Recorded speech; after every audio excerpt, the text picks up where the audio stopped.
আমি আবারও বলছি, যদি 1:30টার মধ্যে মন্ত্রণালয় থেকে বসার বা সবার কোনো ঘোষণা না আসে, তাহলে আমরা 1:30টায় জগন্নাথ বিশ্ববিদ্যালয় থেকে সচিবালয়ের দিকে পদযাত্রা করব। আপনারা সকলে অবগত আছেন, আমরা জগন্নাথ বিশ্ববিদ্যালয়ে অনশনে বসেছি। আমরা সাধারণ শিক্ষার্থীরা আমাদের দাবি 3 দফা দাবি নিয়ে বসেছি। গতকাল রাত পর্যন্ত আমাদের 15 জন শিক্ষার্থী, আমাদের সহযোদ্ধা ভাইরা, তারা হসপিটালাইজড। এরপর আজকে আরও 3 জন অসুস্থ হয়েছেন, টোটাল 18 জন হসপিটালাইজড হয়েছেন।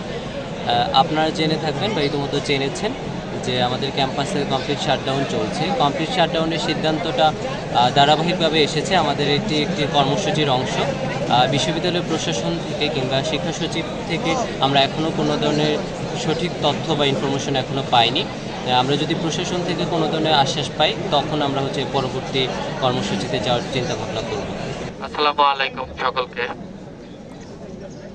আপনারা জানেন, দ্বিতীয় ক্যাম্পাসের কাজ সেনাবাহিনীকে হস্তান্তরের জন্য আমরা গতকালকে থেকে গণ অনশন কর্মসূচি পালন করে যাচ্ছি, কিন্তু আমাদের বিশ্ববিদ্যালয় প্রশাসন আমাদেরকে কোনো সুস্পষ্ট কোনো বার্তা দিতে পারেনি।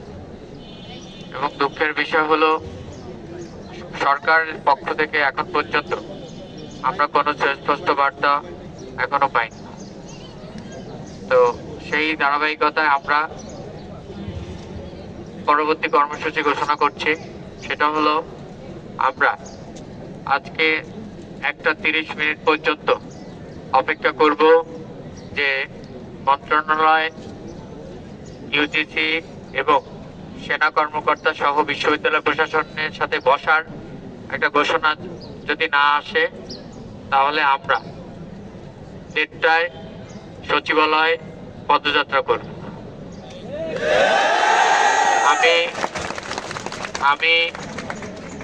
আমি আবারও বলছি, যদি 1:30টার মধ্যে 1:30 মধ্যে মন্ত্রণালয় থেকে বসার বা সবার কোনো ঘোষণা না আসে, তাহলে আমরা 1:30টায় জগন্নাথ বিশ্ববিদ্যালয় থেকে সচিবালয়ের দিকে পদযাত্রা করব।